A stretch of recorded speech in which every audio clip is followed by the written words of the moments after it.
Le point littéraire. Nouvelle saison. C'est tous les lundis, 15h, 17h55 sur la radio des auditeurs. Prenez le rendez-vous avec Jean-Jacques Foucault.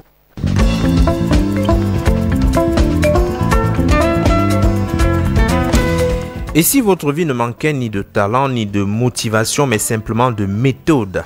Dans Rise, Curtis Kake propose une approche radicale, concrète pour reprendre le contrôle de ses journées, booster son énergie et accomplir davantage avec moins d'efforts. Ce n'est pas un énième manuel de développement personnel, c'est une méthode éprouvée, structurée et profondément humaine de ses 10 ans d'expérience, à travers des récits inspirants comme celui de Derek Redmond.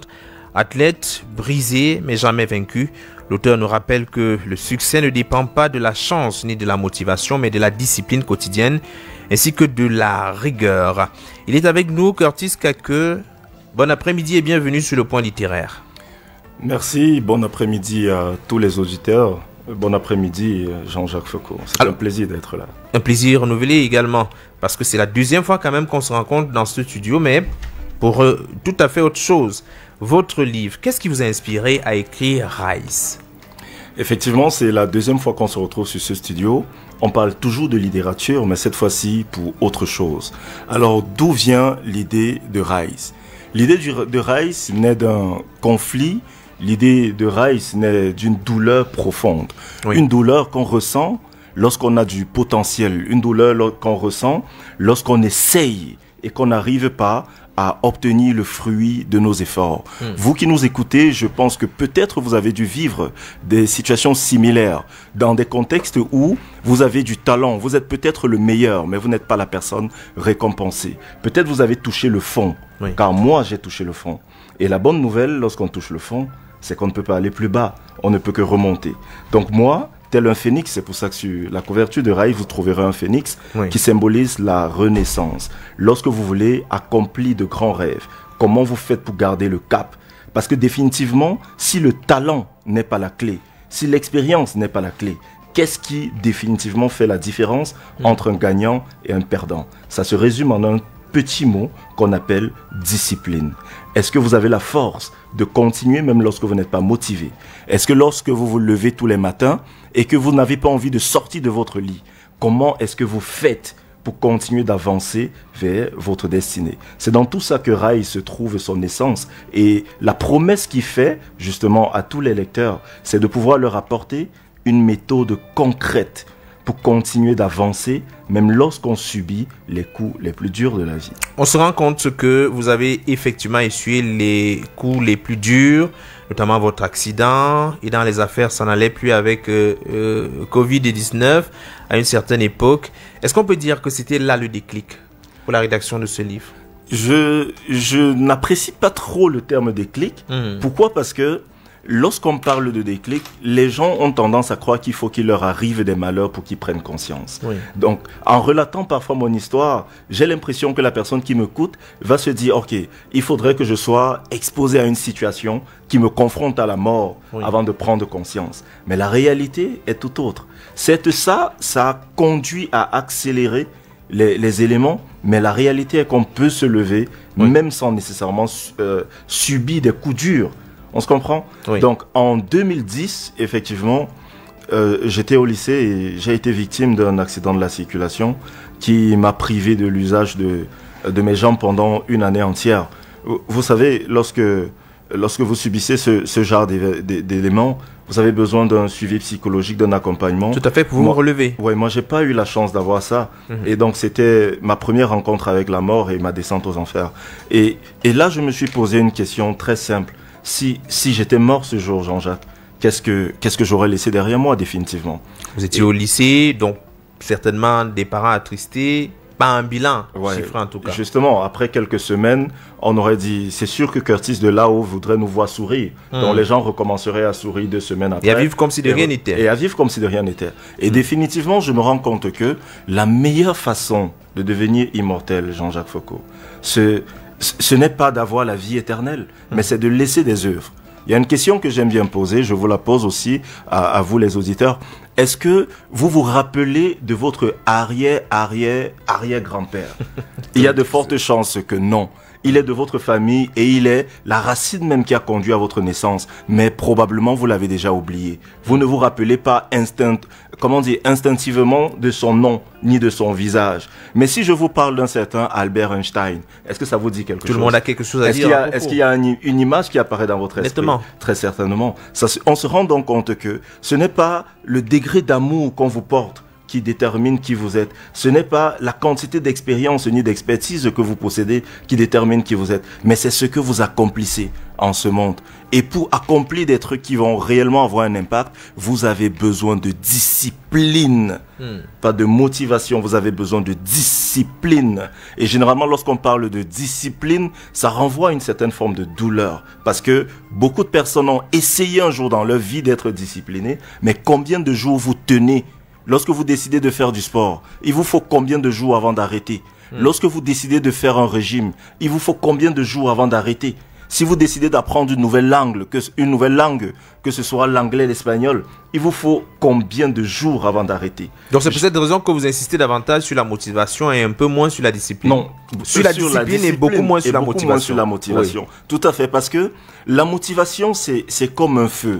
Ça s'allume, ça brûle, mais l'intensité baisse systématiquement. Aujourd'hui, il suffit que vous regardiez une image qui vous inspire et vous allez dire, oh ouais, j'aimerais tellement avoir ce corps, j'aimerais m'exprimer comme cette personne. Ce jour-là, vous allez être motivé. Votre pic de motivation va atteindre son comble. Vous allez rentrer chez vous déterminé, vous allez prendre un manuel, vous allez acheter tous les fascicules qu'il faut, vous allez vous jeter là-dedans. Pas sûr que vous allez les lire plus tard. Le lendemain, à votre réveil, votre corps se sera réinitialisé. Pourquoi? Parce que pendant plus de 20 ans, pendant plus de 30 ans, vous avez fait exactement les mêmes choses. C'est impossible de changer ses habitudes en une seule journée. Alors, j'ai bien aimé cette histoire que vous nous présentez avec deux personnes qui devaient abattre en 5 jours un arbre. Le premier, tout feu, tout flamme, battait ou frappait des coups secs.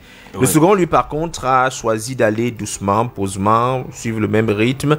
Alors, peut-être qu'il faut suivre cet exemple-là pour éviter nécessairement la motivation qui arrive et disparaît et aller plus sur la discipline, le faire de façon régulière. Alors, comment structurer les journées de manière efficace selon Rice? Alors, Rice, justement, essaye de prescrire un cadre de discipline.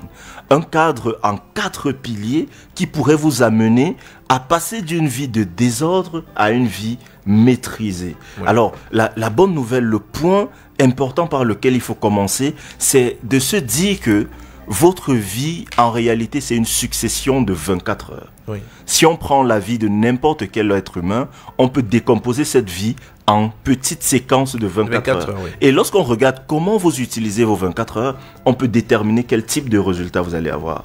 Donc, la maîtrise de Rice commence par la maîtrise d'une journée, avec ce qu'on appelle la daily routine. Le R de Rice, justement, renvoie à la routine. Et ça commence avec la routine matinale. Oui. Jean-Jacques, si vous me dites comment vous faites vos nuits, je vous dirai comment vous démarrez vos journées. Oui. La journée de Rice commence la veille et non le jour J. Il faut préparer sa journée. Il faut préparer sa journée la veille. La journée commence la nuit.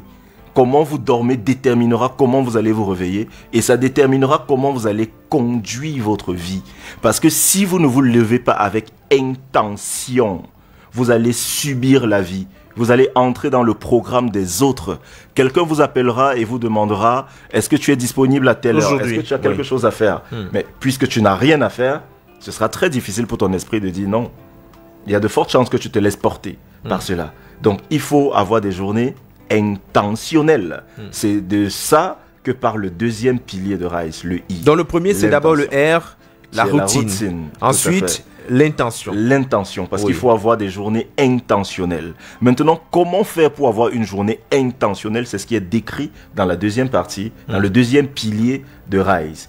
Une fois que vous réussissez à mener une vie intentionnelle, vous vous rendez compte que vous avez touché du doigt ce qui fait réellement la différence entre toutes les personnes que vous admirez et vous. Oui. Qu'est-ce qui fait la différence entre un athlète qui performe et un autre qui ne performe pas? Il y a l'intention et la routine.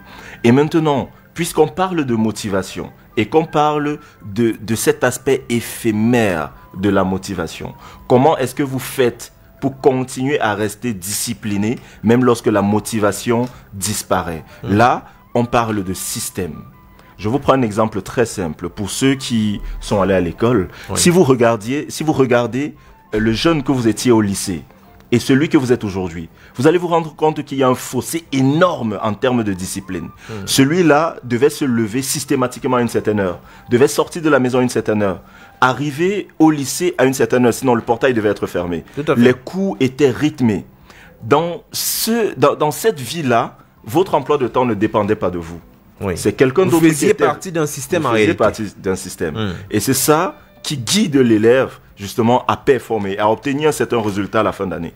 Mais vous, adultes, autonomes, mais qui est votre chef? Vous êtes votre propre parent. Vous êtes votre propre surveillant général. Vous êtes votre propre censeur.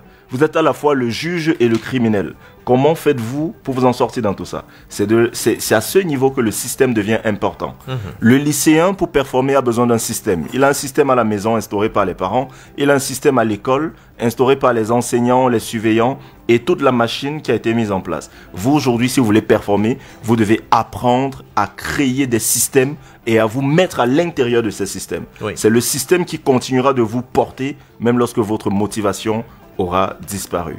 Comment élaborer un bon système? C'est le troisième pilier de Rise. Oui. Et pour finir, une fois que vous avez mis en place vos systèmes, que vous avez la bonne intention, que vous avez défini vos routines et que vous avez repris le contrôle de chacune de vos journées, il vous manque quelque chose. Est-ce que vous savez ce que c'est? Dites-nous. Il vous manque de l'énergie. Oui.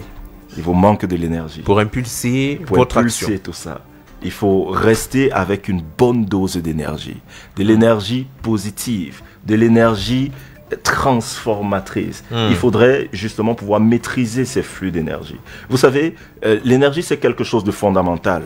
Pour ceux qui pratiquent du sport, vous allez vous rendre compte que si vous vous livrez à certaines pratiques, ça impacte directement votre énergie. Oui. Et votre énergie est étroitement liée à votre émotion, à vos émotions, à vos intentions. Et ça peut détruire systématiquement toute la machine que vous essayez de mettre en place. Donc lorsque vous avez maîtrisé vos énergies, que vous avez la bonne routine et que vous vivez dans un système, une vie avec intention, Oui. vous avez maîtrisé les 4 piliers de Rise. Et vous avez tout ce qu'il vous faut pour marcher vers la vie que vous méritez, définitivement. On peut dire que c'est là la recette miracle. Alors, vous avez dit qu'il y a plusieurs erreurs. Les erreurs les plus fréquentes que vous observez au niveau de ceux qui veulent réussir, ce sont lesquelles? Généralement, il y a un fossé énorme entre ce que l'on veut et ce que l'on est prêt à donner en échange. L'un des principes que soutient Rise repose sur le principe des échanges équivalents. Vous aurez toujours la monnaie d'échange de ce que vous donnez. Si vous donnez à un commerçant 100 francs, il vous donnera la marchandise de 100 francs. Si vous lui donnez 500, il vous donnera la marchandise de 500. La première erreur, c'est que les gens veulent la récompense, mais ne veulent pas fournir l'effort qui va avec. On voudrait maîtriser une nouvelle langue, mais on ne veut pas pratiquer les 2 heures que la méthode nous impose. Donc, on a tendance à dévier. C'est pas qu'on n'est pas bon. C'est pas qu'on n'est pas intelligent, c'est pas qu'on n'a pas la passion, on n'est pas motivé, mais on manque de discipline.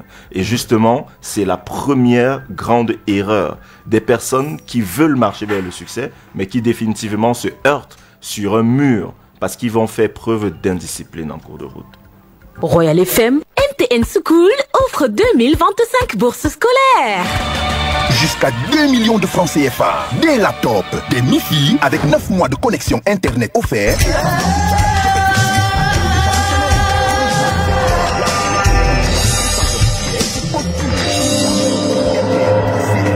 Paye par Momo à partir de 5 237 francs au étoile 126 dièse ou avec la nouvelle Momo App. MTN, partenaire officiel de la rentrée.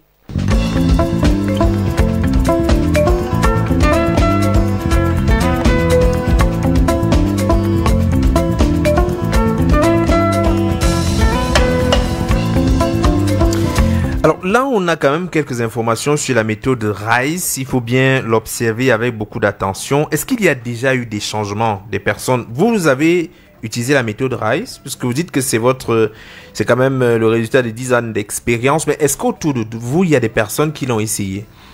Autour de moi, je ne dirais pas qu'il y a des personnes, je dirais qu'il y a des communautés qui essayent Rice au quotidien. Oui. Déjà, mon activité principale tourne autour du digital. J'accompagne tous les ans des jeunes à passer de l'état 0 à l'état 1 en matière de compétences technologiques. Oui. Et généralement, lorsque on détecte une graine, vous savez, chaque personne porte en lui la graine du changement, une graine de transformation. Mais comment accompagner cette graine pour qu'elle devienne un arbre? C'est la méthode Rice qui nous permet de structurer chez nous déjà notre cadre de travail avec des routines strictes. Lorsque vous êtes un professionnel dans le domaine de l'ingénierie, comment est-ce que vous faites pour tenir le cap et rester compétitif à l'échelle internationale? Donc tous les ans, il y a des centaines de personnes qui pratiquent la méthode Rice et qui obtiennent des résultats considérables. Oui. Et j'en profite justement pour dire à tous les auditeurs qui aimeraient se définir une nouvelle routine, que dès la semaine prochaine, on organise un challenge. 40 jours de discipline avec Rice. Donc pendant 40 jours, on va vous accompagner dans la définition de nouvelles routines. Si vous avez toujours eu envie de lire et que vous vous arrêtez en cours de route, vous commencez cette habitude-là et vous arrêtez, ce sera l'occasion pour vous de déclencher cette routine-là. Oui. Si vous avez quelque chose que vous souhaitez accomplir, que ce soit un projet personnel, une transformation personnelle, et qu'il vous manque de motivation et de discipline, vous pouvez rejoindre avec nous, avec la communauté Rice, le challenge 40 jours de discipline avec Rice qui démarrera lundi prochain. Alors, on peut avoir ces petites routines à soi. C'est-à-dire qu'au lieu de penser qu'il faut lire 50 pages par jour d'un livre, on peut aller avec 3 jours, je vais dire 3 pages par jour. L'essentiel, c'est de pouvoir suivre le rythme et ne pas abandonner. Il y a quelque chose d'intéressant quand même que vous êtes dans le livre, c'est que si vous avez raté ou vous avez sauté un jour, il faut reprendre le jour suivant en essayant de réajuster ce qui n'a pas marché. Pas absolument chercher à se rattraper en disant que bon, je n'ai pas été là, je ne me suis pas levé hier à 5 heures. Donc demain, je vais plutôt me lever peut-être à 3 heures pour faire le travail de 2 jours à la fois. Et effectivement, c'est une erreur que les gens commettent généralement, de se dire... Je me suis donné pour objectif de faire 10 pompes par jour. Aujourd'hui, je n'ai pas réussi à faire 10 pompes, donc demain, je vais en faire 20. C'est une erreur. Parce qu'on augmente le poids, on augmente le fardeau. Et lorsque l'esprit considère quelque chose comme étant un fardeau, il va développer des mécanismes pour vous empêcher d'aller vers le fardeau, parce que l'esprit n'aime pas souffrir.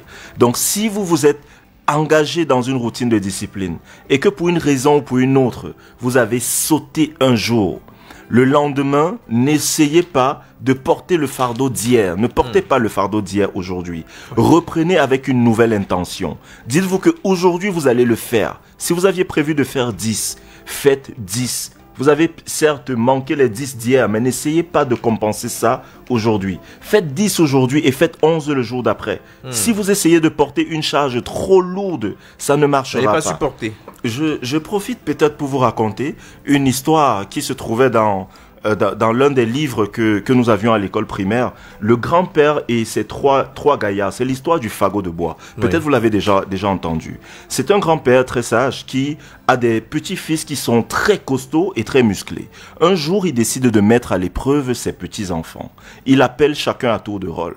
Et il lui dit, « Mon fils, je te vois grand et fort. J'aimerais que tu me montres à quel point tu peux être fort. » Et il remet à son fils un fagot de bois. Et il dit, utilise ta force pour me briser ce fagot de bois. Le fils, bien que costaud et baraqué, le premier fils, prend le fagot de bois et le tord dans tous les sens. Essaye de le briser, mais il n'y arrive pas. Il appelle le second qui se livre à la même épreuve. Il se moque de son frère en se disant, tu n'es pas suffisamment fort. Moi, je suis capable de soulever des tonnes, des rochers à main nue. Je vais briser ce fagot de bois. Il essaye de toutes ses forces. Il n'y arrive pas. Vient le tour du troisième qui se livre au même exercice et il ne réussit toujours pas à briser le fagot de bois. Alors, déprimés, ils décident tous d'abandonner. Le grand-père, c'est à ce moment qu'il leur donne la leçon. Il leur dit, donnez-moi le fagot de bois. Lorsqu'il prend le fagot de bois, il commence par détacher la corde. Et il prend les brindilles, les unes après les autres, et les brise aisément. Après avoir brisé chacune des brindilles, il se retrouve avec un fagot totalement brisé. Ça, c'est la stratégie des petits efforts cumulés. Ça s'appelle l'effort cumulé. Lorsque vous avez un gros fardeau à porter, lorsque vous avez un gros objectif à réaliser, vous devez le découper en petits éléments et consommer ces petits éléments. C'est comme votre boule de couscous. Vous n'avalez pas votre boule de couscous. Du tout, vous allez en petites portions. Vous allez en petites bouchées et vous finissez par en avaler 2, 3, 4 en fonction de votre appétit. Ce sera terminé. Alors, c'est vrai que très souvent on dit, et cette phrase est même posée dans les écoles, heureusement vous attirez notre attention à travers votre livre, dire, vous voyez où exactement dans 5 ans? Vous pensez que la périodicité est beaucoup trop longue pour pouvoir mesurer les efforts? Parce que entre-temps, il y a beaucoup de variables qui peuvent entrer en jeu, le changement des hommes, ce n'est plus forcément les mêmes choses qui vont arriver 5 ans plus tard. Vous préférez plutôt aller vers 90 jours, c'est-à-dire où est-ce que tu te vois dans 90 jours? C'est plus mesurable. Effectivement, je suggère dans le livre, du moins, l'un des principes de la méthode RISE, c'est de se fixer des objectifs à 90 jours, pas à 5 ans. Oui. La précision est claire. Ne vous fixez pas des objectifs sur 5 ans. 5 ans, c'est le temps qu'il vous faut pour avoir un master. 5 ans, c'est le temps qu'il faut peut-être pour que votre fils finisse au primaire et aille au lycée, ainsi de suite. 5 ans, c'est trop long. On a l'impression qu'on maîtrise. Et le meilleur moyen d'être sujet à la procrastination, le meilleur moyen de toujours remettre à demain ce qu'on peut faire aujourd'hui, c'est d'avoir l'impression qu'on a le temps. Vous savez, il y a une loi qui dit que si vous avez 1 semaine pour faire un travail, vous allez faire ce travail en 1 semaine. Si vous avez 3 jours pour faire le même travail, vous allez faire ce travail en 3 jours. Si vous avez 1 journée pour faire le même travail, vous allez faire ce travail en 1 journée. La preuve, regardez, vous, quand vous étiez étudiant, à quel moment est-ce que vous faisiez vos exercices? Généralement, c'est 30 minutes avant, la veille avant d'aller vous coucher. Oui. Les gens attendent toujours le dernier moment. Et imaginez donc si vous vous fixez des objectifs à 5 ans. Il y a de fortes chances que pendant les 4 premières années, que vous soyez en train de tourner, de commencer les choses, de ne pas les terminer. Pourquoi? Parce que vous vous dites que vous avez le temps. Vous vous dites que vous avez le temps. 5 ans, c'est trop long. Vous devez vous fixer des objectifs sur 90 jours. Pas plus. 90 jours, c'est 3 mois. Et ça tombe bien. On va démarrer le dernier trimestre de l'année dans 2 semaines. Donc, vous avez 3 mois pour réaliser votre objectif de 2025. Je vous promets que si vous vous fixez un objectif à 90 jours et que vous conduisez cet objectif tel que c'est prescrit par la méthode RISE, vous allez accomplir des choses incroyables. Je vous prends un exemple très simple. Imaginez aujourd'hui qu'on vous annonce que la personne que vous aimez le plus au monde souffre peut-être d'une maladie et qu'il faut mobiliser peut-être 150 millions ou 1 milliard pour soigner la personne. Vous avez 90 jours pour le faire. Est-ce que vous pensez que vous pouvez réaliser cela? Si quelqu'un répond oui à cette question, alors je dirais, mais pourquoi vouloir attendre que quelqu'un soit à l'article de la mort pour réaliser quelque chose que tu peux déjà réaliser? La réalité, c'est qu'on porte déjà en nous la flamme, on porte déjà en nous la graine de la réussite. On peut réaliser dans un temps record des exercices qu'en temps normal, on croirait atteindre, accomplir sur le long terme. Oui. Il faut dire également que ce livre, c'est certes un livre, mais c'est une méthode. En quoi est-ce que le livre se distingue d'autres livres sur sur le même sujet, notamment le développement personnel? Vous savez, le développement personnel, généralement, c'est un style de vie. Lorsque vous décidez d'entreprendre le chemin du développement personnel, vous essayez de changer de paradigme. D'ailleurs, le précédent livre que j'ai écrit, Éveillez votre Mia, traitait des 12 piliers de l'action. C'est purement de la philosophie. Ça vous amène à changer votre état d'esprit. Lorsque vous lisez des livres de développement personnel, à la fin, il vous manque toujours quelque chose. Il y a une question qui demeure sur les lèvres. C'est le comment. Parce que le livre de développement personnel classique vous amène à répondre à la question pourquoi. Pourquoi c'est important pour moi? Ça vous permet de définir un objectif, ça vous permet de vous fixer un cap. Mais lorsque vous vous demandez comment est-ce que j'exécute ça, généralement, certains livres ne répondent pas à la question. C'est un peu abstrait. C'est un peu abstrait. Oui. Là, la méthode concrète vient, en plus du pourquoi, qui est dans l'intention, vient vous donner des éléments concrets, étape par étape, que vous pouvez appliquer dès ce soir chez vous. Voilà la différence entre la méthode et le livre classique. Donc, dans la méthode, vous avez vraiment des étapes, un principe que vous pouvez suivre étape à étape et réussir à aboutir. C'est pas un livre à lire d'un trait, c'est au contraire à consulter de temps en temps, répondre aux questions qui sont posées, répondre à certaines problématiques pour savoir si vous suivez effectivement la bonne méthode. Alors, vous êtes un entrepreneur, vous-même à votre niveau, comment est-ce que vous appliquez au quotidien la méthode de RISE? Je vais partager avec vous 2 petits secrets qui me permettent de rester productif même lorsque ça va mal.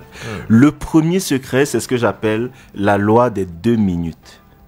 Comment est-ce que ça fonctionne? Si vous avez envie de faire quelque chose, dites-vous que vous allez faire cette chose uniquement pendant 2 minutes. Si vous avez envie d'étudier pour un examen, dites-vous que vous allez étudier pour cet examen uniquement pendant 2 minutes. Si vous voulez lire un livre, dites-vous que vous allez lire pendant 2 minutes. Si vous voulez faire du sport, dites-vous que vous allez faire du sport pendant 2 minutes. Pourquoi 2 minutes? Parce que 2 minutes, c'est extrêmement court. Et l'esprit peut exactement entrevoir. Ça ne demande pas grand-chose. 2 minutes, ça renvoie à la facilité. Et une fois que vous entreprenez quelque chose avec pour objectif de le faire pendant 2 minutes, vous activez votre corps. Et une fois que votre corps est activé, je vous promets que vous allez aller au-delà des 2 minutes. Mais si vous vous dites, je vais courir pendant 1 heure, vous allez vous dire, ah non, je vais arriver en retard, ce sera extrêmement compliqué, je ne peux pas faire ci pendant 1 heure, j'ai pas assez de temps. Mais si vous vous dites, je vais le faire pendant 2 minutes, au bout, de toute façon, la 2e minute en arrivant, vous n'allez même plus réaliser que vous êtes déjà totalement emporté dans l'exercice. Ça, c'est le premier secret que moi j'applique. Dans le matin, quand je me lève, je me dis, ok, j'ai 2 minutes pour essayer de regarder les éléments les plus importants que j'ai dans la journée. Et généralement, je vais un peu au-delà de 2 minutes et ça me permet de rester connecté. Le deuxième élément que moi j'applique dans ma propre vie d'entrepreneur pour être productif, c'est de systématiquement dormir avec une feuille de papier et un stylo à mon chevet. Ah bon? Systématiquement. Vous dormez avec une feuille de papier? Il faut dormir avec une feuille de papier et un stylo. Et qu'est-ce qu'on va faire avec la feuille du papier alors qu'on dort? Vous n'avez pas, ça, comme je vous ai dit en début de propos, vos journées commencent la veille. Et lorsque vous dormez avec une feuille de papier à votre chevet et un stylo, lorsque vous allez vous réveiller le matin, la première chose que vous allez voir, c'est une feuille de papier et un stylo. Et ce que je vous demande de faire au réveil, c'est de prendre ce stylo et d'écrire 3 mots sur la feuille. Les 3 mots qui vont guider votre journée. Si vous avez besoin d'énergie, écrivez énergie. Si vous avez besoin d'inspiration, écrivez inspiration. Alignez-moi 3 mots sur cette feuille-là et vous allez vous rendre compte que durant toute votre journée, quelque chose de formidable va se passer. Vous allez être totalement guidé par les 3 mots que vous avez rédigés. Et si vous voulez, vous pouvez aller plus loin. À la place de mots, vous pouvez écrire des chiffres. Si vous êtes un vendeur, aujourd'hui, vous pouvez dire « Je vais vendre 10 articles aujourd'hui ». Vous écrivez ça sur votre feuille de papier le matin au réveil. Et vous allez vous rendre compte que, implicitement, votre subconscient va travailler à vous aider à réaliser cet objectif. Et le soir, quand vous rentrerez, la feuille sera encore posée là. Ça va vous obliger à faire votre évaluation. Est-ce que ce que j'ai écrit le matin, j'ai réussi à l'accomplir? Ça vous permet de vous évaluer systématiquement. Le problème, généralement, c'est qu'on ne s'évalue pas le soir. On n'arrive pas à réaliser qu'on est en train d'aller à la dérive parce qu'on ne fait pas d'évaluation.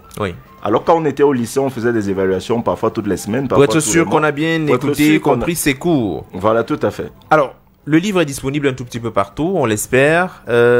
Où est-ce qu'on peut l'avoir? Le livre est disponible sur la plateforme Papers, livre et histoire dans le format numérique.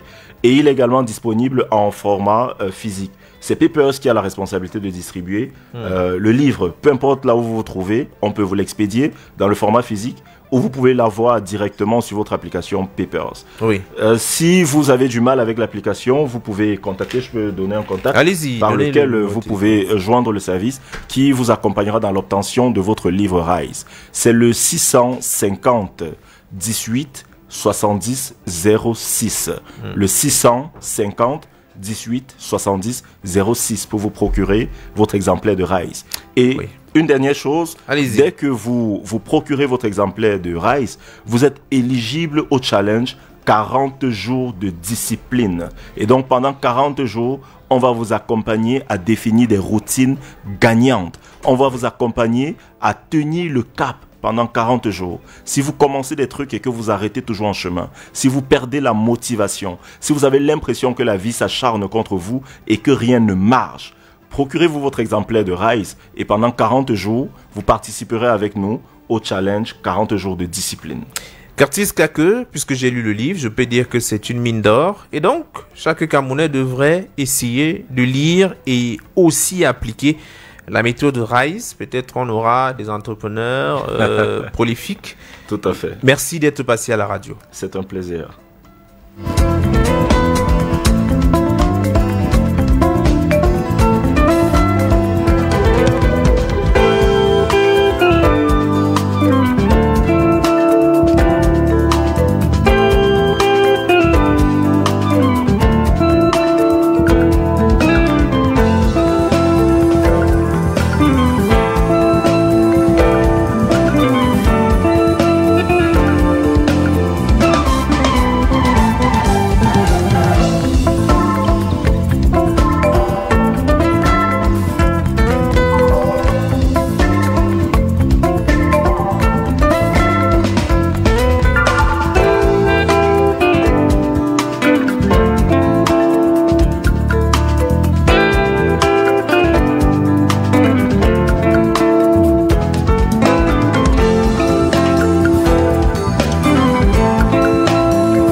À côté, nous ouvrons le livre de Azirazen. Ashra, voilà. Cette fois-ci, j'ai la bonne prononciation. Dans les écrits de l'oubli, Ashrazen nous livre une œuvre poignante à la croisée de la mémoire intime et de la quête identitaire à travers une prose poétique et introspective. L'auteur explore les silences de l'histoire, les blessures de l'oubli et les éclats de dignité qui subsistent dans les marges de la société. Eh bien, ce livre est une ode aux voix étouffées, au regard tourné vers le ciel malgré les fardeaux terrestres.